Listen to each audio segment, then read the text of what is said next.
സുഹൃത്തുക്കളെ നമസ്കാരം. പുതിയൊരു വീഡിയോയിലേക്ക് എല്ലാവർക്കും സ്വാഗതം. ഷബ്ബാസ് എന്ന് പറയുന്ന പയ്യനെ നമ്മളെല്ലാവരും മറന്നോ?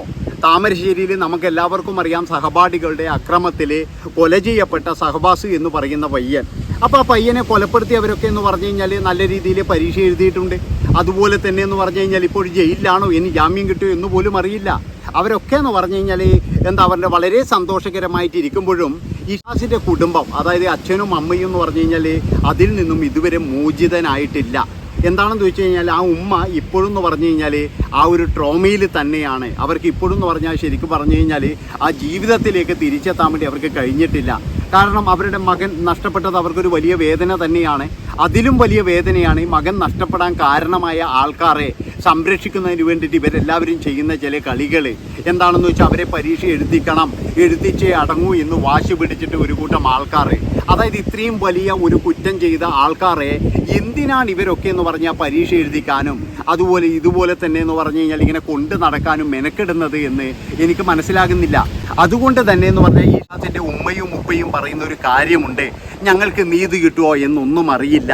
എന്താണെന്ന് വെച്ച് കഴിഞ്ഞാൽ ഇതുപോലെ ഇവരെ സംരക്ഷിക്കുകയാണെങ്കിൽ നീതിയൊന്നും ഇവർക്ക് കിട്ടത്തില്ല. പിന്നെ ഇവർ പറയുന്ന മറ്റൊരു കാര്യം എന്ന് പറഞ്ഞു കഴിഞ്ഞാൽ ഉന്നത പിടിപാടുള്ളവരാണ് ഈ ഫാമിലിയിലുള്ള ഈ കുട്ടികളുടെ തന്തമാരൊക്കെ. അവരൊക്കെ എന്ന് പറഞ്ഞു കഴിഞ്ഞാൽ വലിയ വലിയ ഉദ്യോഗസ്ഥന്മാരാണ്. അതുപോലെ തന്നെ എന്ന് പറഞ്ഞാൽ ഇഷ്ടംപോലെ പണമുള്ളവരാണ്. പിന്നെയെന്ന് പറഞ്ഞു കഴിഞ്ഞാൽ രാഷ്ട്രീയപരമായിട്ടും ബന്ധമുള്ള ഒരാളുടെ മകനാണ് ഇതിൻ്റെ അകത്തെ മെയിൻ പ്രതി. അപ്പോൾ ഇവരൊന്നും ഒരു കുട്ടി എന്നാ വേണ്ടി ഇതൊരു തമാശയ്ക്ക് ചെയ്തതല്ല എന്ന് നമുക്കെല്ലാവർക്കും അറിയാം. എന്താണെന്ന് വെച്ച് കഴിഞ്ഞാൽ ഇത് കഴിഞ്ഞതിന് ശേഷമുള്ള വാട്സാപ്പ് മെസ്സേജുകളെ കണ്ടപ്പോഴും നമ്മളെല്ലാവരും ഞെട്ടിപ്പോയതാണ്. ഇവർ പരസ്പരം ഗ്രൂപ്പിൽ പറയുന്ന ചില കാര്യങ്ങൾ. അപ്പോൾ ഇങ്ങനെയുള്ള ഈ ഒരു സന്ദർഭത്തിൽ അവർക്ക് നീതി കിട്ടുകയില്ല എന്നുള്ളൊരു ബോധ്യം വന്നപ്പോഴാണ് അവരിന്ന് വളരെ സങ്കടത്തോടു കൂടിയിട്ട് ഇന്ന് ഈ പത്രസമ്മേളനം വിളിച്ചത് എന്നുള്ളതാണ്. ഏതായാലും നമുക്ക് എല്ലാവർക്കും അറിയാം, ഇതിന് മുന്നേ തന്നെ എന്ന് പറഞ്ഞാൽ വേറൊരു വിദ്യാർത്ഥി ഇതുപോലെ പരസ്യ വിചാരണയ്ക്കിരയായിട്ട് സിദ്ധാർത്ഥൻ എന്ന് പറയുന്നൊരു വിദ്യാർത്ഥിയും ഇതുപോലെ കൊല്ലപ്പെട്ടിരുന്നു. അന്ന് എന്ന് പറഞ്ഞു കഴിഞ്ഞാലും ഇതുപോലെ തന്നെയാണ്. എന്താണെന്ന് വെച്ചാൽ സിദ്ധാർത്ഥനെതിരെ ഒരുപാട് ആരോപണങ്ങൾ, അതായത് സിദ്ധാർത്ഥൻ കൊള്ളരുതാത്തവനാണ്, സിദ്ധാർത്ഥൻ മരിക്കേണ്ടവനാണ് എന്നുള്ള തരത്തിൽ ഒരുപാട് ആരോപണങ്ങളും കാര്യങ്ങളൊക്കെ പടച്ചു വിടാൻ വേണ്ടിയിട്ട് ഇവിടെ ഒരുപാട് ആൾക്കാർ നല്ല രീതിയിൽ ശ്രമിച്ചിട്ടുണ്ടെങ്കിലും അതൊന്നും നടന്നില്ല എന്നുള്ളതാണ്. പിന്നീട് എന്ന് പറഞ്ഞാൽ ഈ പിള്ളേരൊക്കെ എന്ന് പറഞ്ഞു കഴിഞ്ഞാൽ വീണ്ടും തിരിച്ചു കയറി എന്നൊക്കെയാണ് കേൾക്കുന്നത് കേട്ടോ. അതായത് ഇതൊക്കെ അടങ്ങിയതിന് ശേഷം, ഈ ഒരു പ്രശ്നങ്ങളൊക്കെ അടങ്ങിയതിന് ശേഷം എന്ന് പറഞ്ഞു കഴിഞ്ഞാൽ ഈ പിള്ളേരൊക്കെ മാനം മര്യാദയായിട്ട് പിന്നീട് വീണ്ടും തിരിച്ചു കയറിയതായിട്ടാണ് ഇപ്പോൾ എനിക്ക് കിട്ടിയിരിക്കുന്ന ന്യൂസുകളെല്ലാം. അതായത് അവർക്കൊന്നും ഒരു കുഴപ്പവുമില്ല. ആ ഒരു സമയത്തുണ്ടായ ഒരു മീഡിയ ഇതും അതുപോലെ തന്നെ എന്ന് പറഞ്ഞാൽ ഒരുപാട് ആൾക്കാർ പോയിട്ട് ഇതിനെപ്പറ്റി ചോദ്യം ചെയ്യലും അന്വേഷിക്കലും ഒക്കെ കഴിഞ്ഞപ്പോഴും എന്ന് പറഞ്ഞു കഴിഞ്ഞാൽ ഇവരൊക്കെ തിരിച്ചു കയറി. അതുപോലെ തന്നെയാണ് ഈ കുട്ടികൾക്കും സംഭവിക്കുക. അതായത് ഈ 5 പേര്, ഈ ഇതിൽ ഉൾപ്പെട്ട ആൾക്കാർ മുഴുവൻ, കുട്ടികൾ മുഴുവൻ എന്ന് പറഞ്ഞാൽ ഈ കുറ്റവാളികൾ, ഈ ക്രിമിനൽസുകൾ വീണ്ടും അതേ സ്കൂളിലേക്ക് തന്നെ പഠിക്കാൻ വരും. എന്താണെന്ന് വെച്ചാൽ കുറേ നാൾ കഴിഞ്ഞാൽ നമ്മൾ ഇതൊക്കെ മറക്കും.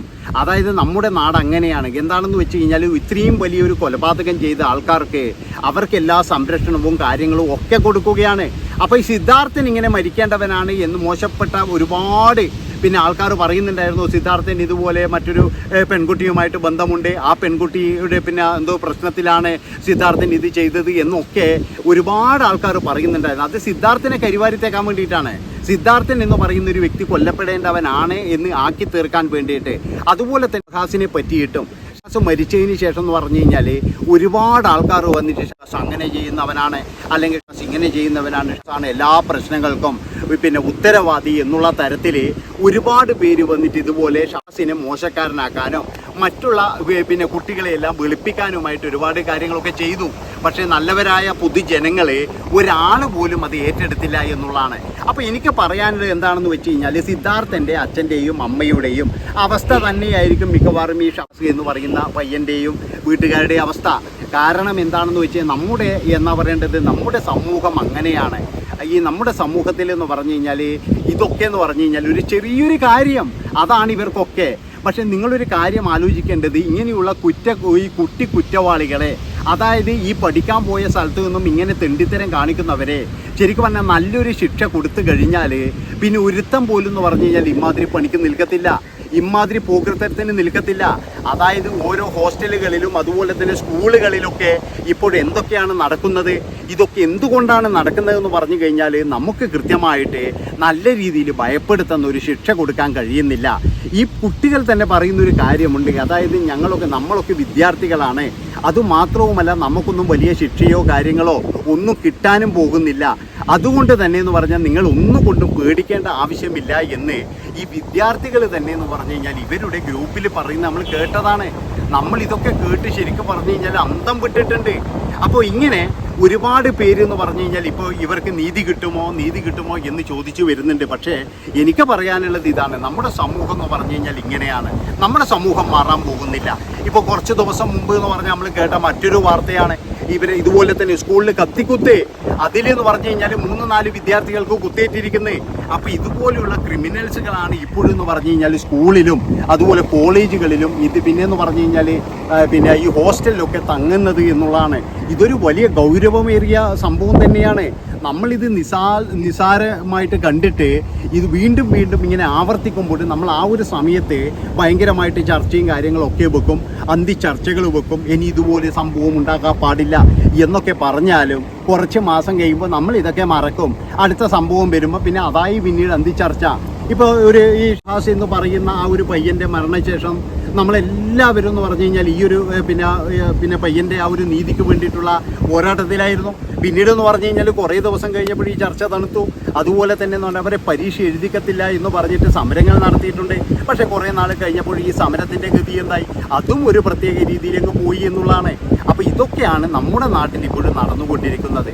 അതുകൊണ്ടാണ് ഞാൻ പറയുന്നത്, ഈ പയ്യൻ ഇപ്പോഴും നീതി കിട്ടുമോ എന്ന് ചോദിച്ചു കഴിഞ്ഞാൽ ഇപ്പോൾ ഒന്നും പറയാൻ കഴിയില്ല.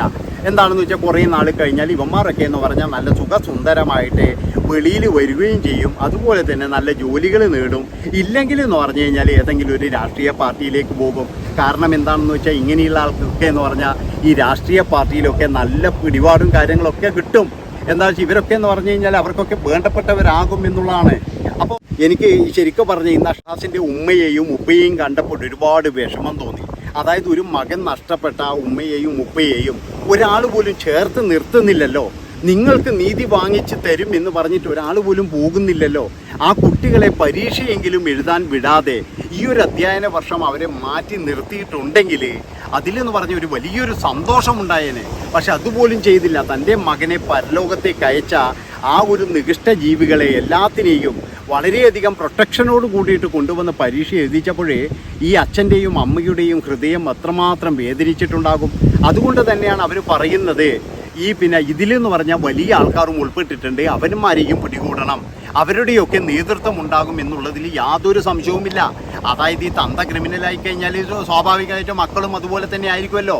പിന്നെ അവരുടെ ആ ക്രിമിനലിസം നമുക്ക് മനസ്സിലാകണമെങ്കിൽ അവരുടെ ആ ഒരു വോയിസ് ചാറ്റ് മാത്രം എടുത്താൽ മതി. അപ്പോൾ ഇത്രയും പറഞ്ഞുകൊണ്ട് ഈ ഒരു വീഡിയോ ഇവിടെ വെച്ച് വൈൻഡപ്പ് ചെയ്യാണ്.